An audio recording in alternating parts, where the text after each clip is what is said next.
Concernant le Maroc, on a même prétendu que j'avais été payé par le Maroc, ce qui est une absurdité totale.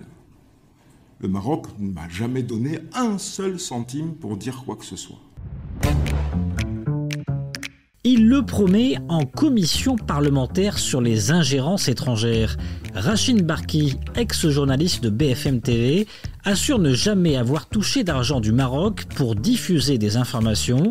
Début janvier, un scandale avait, souvenez-vous, éclaté après sa lecture d'une brève sur un forum économique au Sahara marocain, déclarait-il. Une appellation non courante dans la presse française. Depuis, les articles, tribunes, dossiers et brèves se sont succédés sur le Maroc dans la presse de l'Hexagone. Alors les médias français nous veulent-ils du mal ? Pourquoi cette succession d'articles et quelles conséquences ? Passage au scan. Je suis Landry Benoît, vous écoutez Le Scan, le podcast actu de Tel Quel. Et ce mercredi 22 mars 2023, je vous propose de parler du traitement médiatique du Maroc par la presse française avec ma consoeur Manal Zenabi. Bonjour Manal. Bonjour Landry. Vous êtes journaliste de la rédaction de Tel Quel et auteur de l'article « Les médias français et le Maroc, pierre qui roule », article disponible sur telquel.ma. Manal, les articles de presse se sont succédés depuis début janvier. En tête, le dossier et la une du journal Marial, intitulé « Comment le Maroc nous tient ». Il y a eu aussi une tribune de journalistes et chercheurs français, marocains, espagnols, algériens, appelant à une conférence internationale sur le Sahara.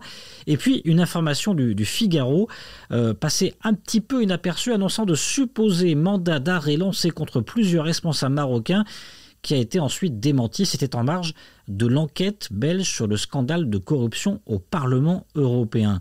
La presse française, Manal, est-elle malveillante à l'égard du Maroc ou tout simplement à la recherche de buzz et d'éclaircissements ?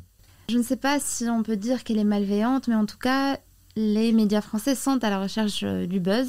Ils écrivent sur ce qui fait vendre et comme en ce moment les affaires marocaines sont très surveillées par l'opinion publique française, on en profite. Oui, beaucoup d'informations, le Marocgate en tête, mais aussi l'affaire Éric Laurent et Catherine Gracier, ces deux journalistes condamnés tout récemment pour chantage envers le roi du Maroc. On en parle dans un récent scan.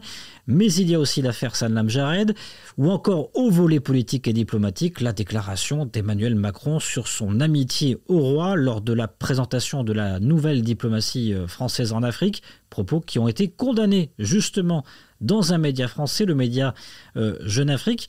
Ça fait beaucoup d'informations, Manal. Sur le dossier de Marianne, peut-être un arrêt d'abord, dossier qui a fait beaucoup de bruit. Le journal vous a répondu. Que dit la rédaction de Marianne ? La direction de la rédaction de Marianne m'a répondu qu'elle s'attachait à informer objectivement ses lecteurs en assumant une certaine liberté de temps et de critique. Ils m'ont répondu par écrit en disant qu'il n'y a aucune focalisation de la part de Marianne sur le Maroc ou d'autres médias français, mais juste une enquête sur le régime marocain et ses méthodes qui, selon eux, méritent d'être documentés, racontés et analysés et qui reposent sur un travail qu'ils décrivent comme solide, notamment en matière de diplomatie d'influence. Petite question coulisse que peut-être chacun d'entre nous voudrait connaître. Ils ont été réactifs, ils vous ont répondu très rapidement ou au contraire ça a pris un peu de temps ?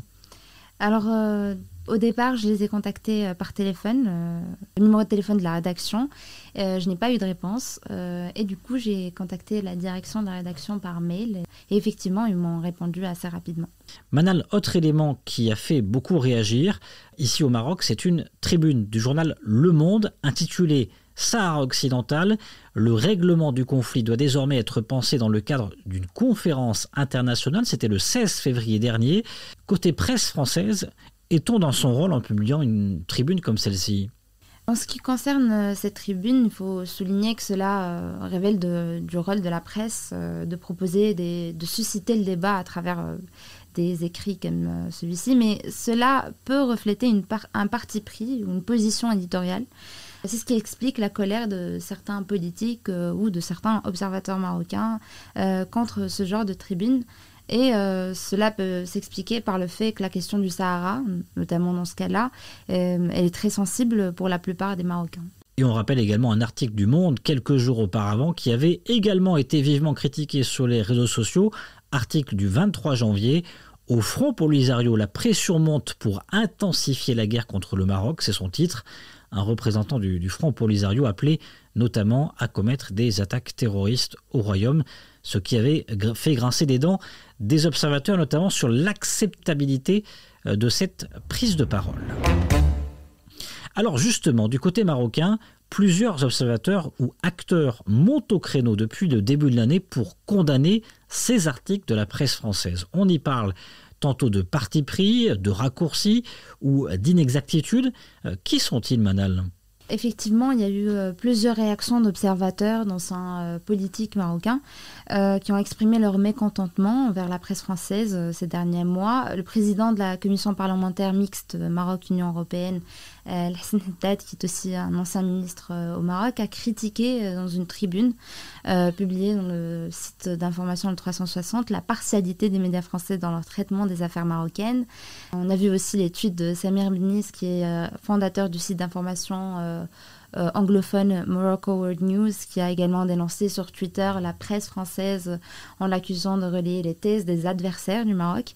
Le président de l'Institut marocain d'intelligence stratégique, Abdelmalek Alaoui, a lui aussi critiqué le traitement qu'il décrit comme partial de la presse française des dossiers qui relient les deux pays.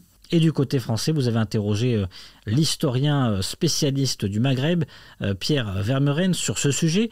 Comment, lui, analyse-t-il ce regard et ce traitement du Maroc par la presse française ? Quand je l'ai interviewé, Pierre Vermeuren a tenu à rappeler que les médias français sont invités depuis des années à ne pas s'occuper de la politique étrangère française. Il dit, et je cite, « Il laisse Macron s'en occuper ». Il me dit d'ailleurs, étrangement, c'est le domaine où il crédite le mieux le président français, sur un ton ironique. Et Pierre Vermeuren me dit aussi que le vote du Parlement européen, de la résolution sur la situation des journalistes au Maroc, a beaucoup surpris les observateurs français et l'opinion publique française, surtout que c'est intervenu juste après l'éclatement de l'affaire Pegasus. Pour lui, c'est ce qui a autorisé les journaux jadis très admiratifs du Maroc à se poser des questions et, en cette période de crise entre les deux pays, à ouvrir des brèches et des biais pour sortir des dossiers qui étaient avant interdits. Ces articles à l'appel, dans un délai relativement court, peuvent-ils refléter, selon vous, une tendance de fond de la diplomatie française ?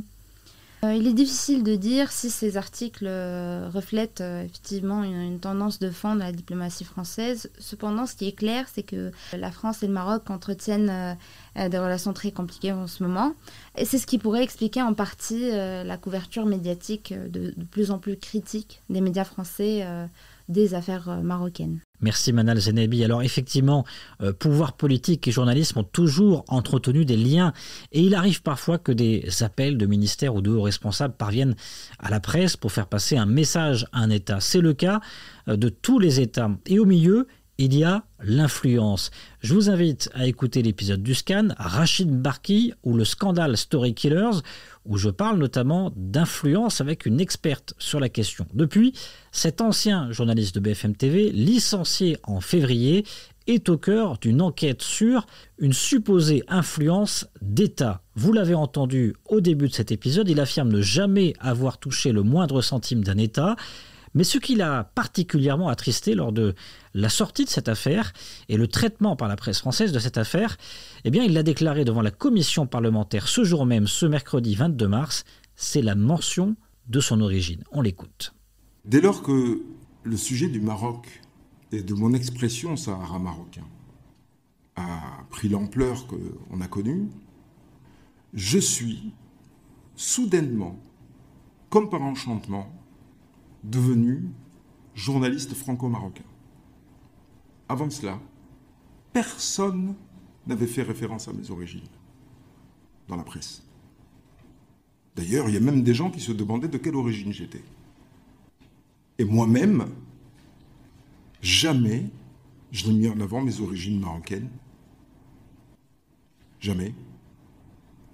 Et j'ajouterai une dernière chose, si vous me permettez, Madame la rapporteure. Et ça, c'est vraiment le fond de ma pensée. C'est que le Maroc est un grand pays, souverain, et qui n'a besoin de personne pour défendre ses intérêts. Et surtout pas de petits télégraphistes. France-Maroc, des relations politiques et médiatiques à géométrie variable. Et la crise actuelle, diplomatique, risque de voir encore sans doute des surprises dans les prochains mois. Alors la presse française est-elle malveillante selon vous ? Faites-le nous savoir en partageant cet épisode du Scan sur vos réseaux sociaux avec le hashtag LeScan et le hashtag tel quel. Le Scan, le podcast d'actualité, c'est fini pour aujourd'hui. Réalisation Adam Al-Arshawi. Et n'hésitez pas à vous abonner sur le site telquel.ma et à nous retrouver chaque jour du lundi au vendredi sur toutes les applications de plateformes de podcast et de streaming.